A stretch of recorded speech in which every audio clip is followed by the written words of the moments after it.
ಲಕ್ಷ್ಮಿ, ಏನು ಅಂತ ಕೇಳು. ಏನು ವಿಷಯ ಅಂತ ಕೇಳ್ತಾ ಇದ್ದಾಳೆ.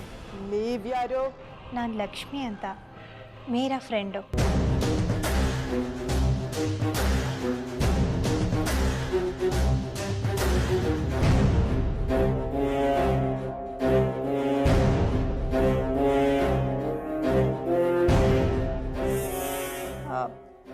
ಏನು ವಿಷಯ ಹೇಳಿ. ಅವ್ರು ನಮ್ಗೊಂದು ಡೀಲ್ ಕೊಟ್ಟಿದ್ರು, ಅದ್ರ ಬಗ್ಗೆನೇ ಮಾತಾಡೋಣ ಅಂತ ಫೋನ್ ಮಾಡಿದೆ. ಮೀರಾ, ನೀನೇನೋ ಡೀಲ್ ಕೊಟ್ಟಿದ್ದೆ ಅಂತಲ್ಲ, ಅದ್ರ ಬಗ್ಗೆ ಕೇಳ್ತಾ ಇದ್ದಾರೆ. ಅವ್ರು ಕೊಟ್ಟಿರೋ ಕೊಟೇಶನ್ ಓಕೆ ಆಗಿದೆ, ಡೀಲ್ ಮುಗಿಸ್ಬೇಕಂತೆ ಅಂತ ಹೇಳು. ನಿಮ್ಗೆ ಕೊಟ್ಟೆ, ನೀವೇನು ಹೇಳಿದ್ರೋ ಅದಕ್ಕೆ ಓಕೆ ಅಂತೆ. ಓಕೆ, ಆ ಡೀಲ್ನ ಆದಷ್ಟು ಬೇಗ ಮಾಡಿ ಮುಗಿಸ್ತೀನಿ ಅಂತ ಹೇಳ್ಬಿಡಿ. ಸರಿ. ಲಕ್ಷ್ಮಿ, ಒಂದು ನಿಮಿಷ. ಹೇಳಿ. ಏನು ಹೇಳು?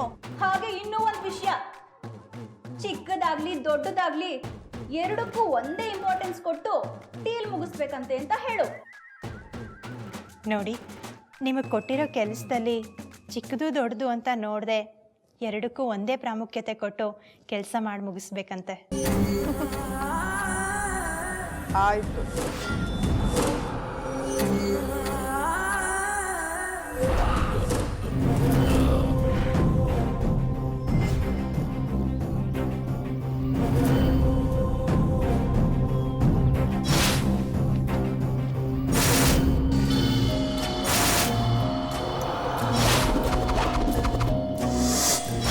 ಮೀರಾ, ಏನೇ ಡೀಲು ಗೀಲು ಅಂತೆಲ್ಲ ಮಾತಾಡ್ತಿದೀಯಾ?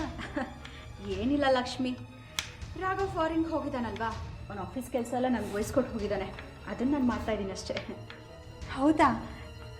ನೀನು ರಾಘವ್ ಆಫೀಸ್ ಕೆಲಸದಲ್ಲೂ ಸಹಾಯ ಮಾಡ್ತಿದೀಯಾ? ಹಾಂ, ಆದರೆ ನಿನ್ನಷ್ಟಲ್ಲ.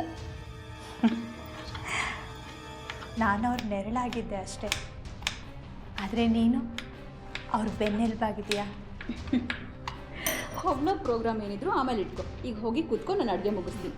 ಇಲ್ಲ, ನಾನು ಸಹಾಯ ಮಾಡ್ತೀನಿ. ಬೇಡ ಅಂತ ಹೇಳ್ದೆ ತಾನೆ, ಹೋಗು. ಮೀರಾ, ಹೋಗು ನೀನು. ಮೀರಾ, ಹೋಗು. ಅಯ್ಯೋ ದೊಡ್ಡಿ, ಯಾವಾಗಲೂ ನನ್ನ ಫ್ಯಾಮಿಲಿ ಅದಕ್ಕೋಸ್ಕರ ಏನು ಬೇಕಾದರೂ ಮಾಡ್ತೀನಿ ಅಂತ ಹೇಳ್ತಿದ್ದೆ. ನನ್ನ ಕುಟುಂಬದ ತಂಟೆಗೆ ಯಾರಾದರೂ ಬಂದರೆ ಸುಮ್ಮನೆ ಬಿಡಲ್ಲ ಅಂತಿದ್ದೆ. ಆದರೆ ಇವಾಗ ನಾನು ನಿನ್ನ ಫ್ಯಾಮಿಲಿ ಮುಗಿಸೋಕೆ ನಿನ್ನ ಕೈಯಿಂದನೇ ಡೀಲ್ ಕೊಡಿಸಿದ್ದೀನಿ. ಅಂದರೆ ನಿನ್ನ ಕೈಯಲ್ಲೇ ಡೀಲ್ ಕೊಡಿಸಿ ಎಲ್ರಿಗೂ ಒಂದು ಗತಿ ಕಾಣಿಸ್ತೀನಿ. ಈ ಮೀರಾ ಅಂದರೆ ಸುಮ್ಮನೆನಾ?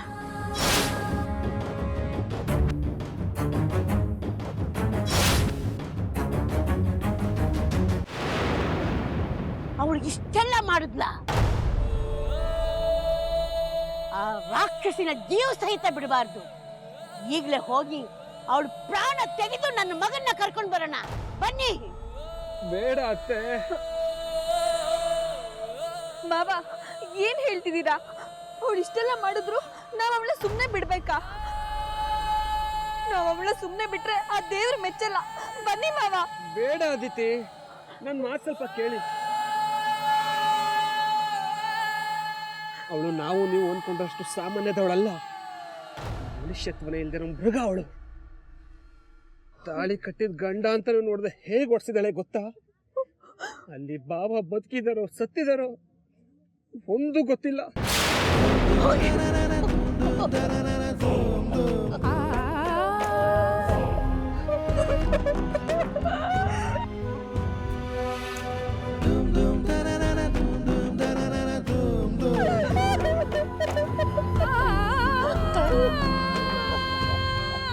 ಈಗ ನಾವು ಜಗಳ ಆಡೋದಕ್ಕಿಂತ ಬಾವನ್ನ ಉಳಿಸ್ಕೊಳ್ಳೋ ದಾರಿ ಹುಡುಕ್ಬೇಕಮ್ಮ. ಅಯ್ಯೋ ದೇವ್ರೇ, ಇಷ್ಟೆಲ್ಲ ಕಷ್ಟಪಟ್ಟು ನನ್ನ ಮಗನ್ನ ಕಾಪಾಡ್ಕೊಂಡು ಬಂದು ಬೇಡ ಬೇಡ ಆದ್ರೂ ಹೋಗಿ ಆ ನರ ರಾಕ್ಷಸ ಕೈಲಿ ಸಿಕ್ಕಿಬಿಟ್ಟೆ. ಈಗೇನ್ ಮಾಡೋದು? ದೇವ್ರೇ, ನೀನೇ ನನ್ನ ಮಗನ ಕಾಪಾಡಬೇಕಪ್ಪ.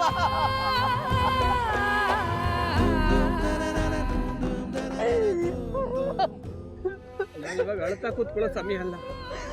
ಮೊದಲು ಪೊಲೀಸ್ ಸ್ಟೇಷನ್ಗೆ ಹೋಗಿ ಕಂಪ್ಲೇಂಟ್ ಕೊಟ್ಟು ಬಾವನ್ನ ಉಳಿಸ್ಕೋಬೇಕು. ಆ ಮೀರಾ ಸಾಮಾನ್ಯದವಳಲ್ಲ, ತುಂಬಾ ಡೇಂಜರು. ಅವಳು ಹಿಂದೆ ಇರೋಳು ಅವಳಿಗಿಂತ ಡೇಂಜರ್.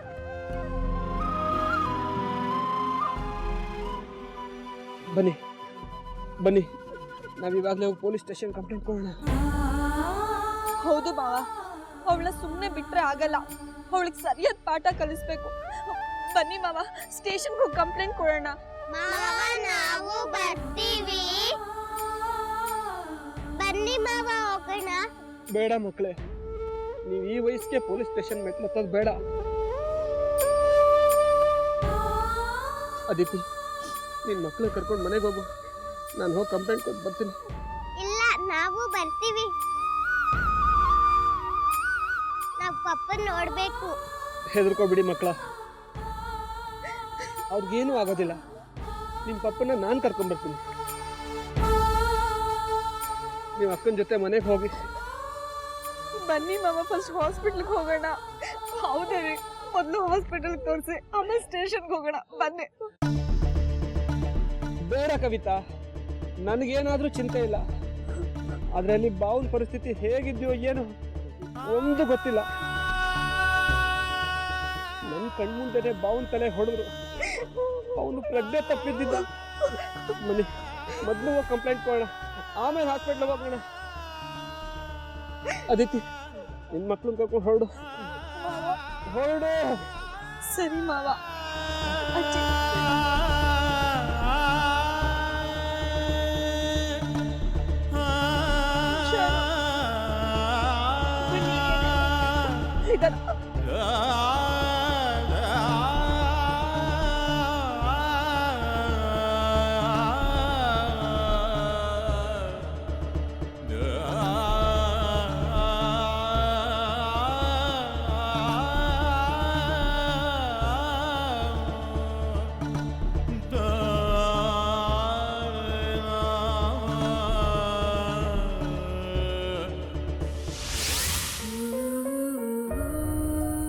ಮೀರಾ, ಇಲ್ಲಿವರೆಗೂ ನೀನು ಹೇಳ್ದಾಗ ಕೇಳಿದೆ. ನಿನ್ನ ಕೈ ರುಚಿ ತಿಂದು ತುಂಬ ಸಂತೋಷ ಆಯಿತು. ಇನ್ನು ನಾನು ಹೊರಡ್ತೀನಿ.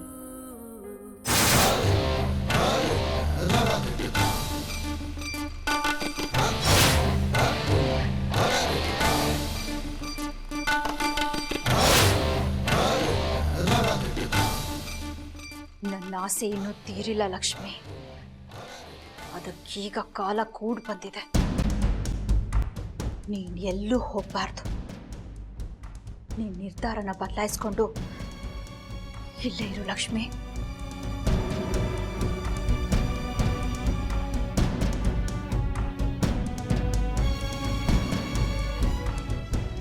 ನನಗೆ ಗೊತ್ತು ಮೀರಾ, ನೀನು ಹೀಗೆ ಹೇಳ್ತೀಯ ಅಂತ.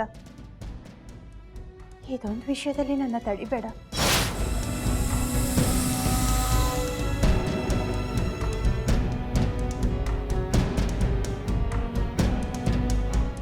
ನಾನು ಈ ಮದುವೆ ಆಗಿದ್ದೆ ರಾಘವ್ನ ಸಾಯಿಸ.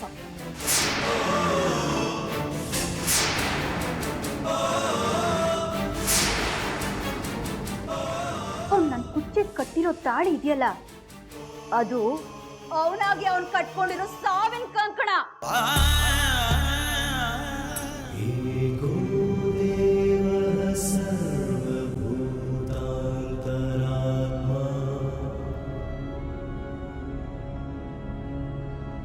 एका भाषा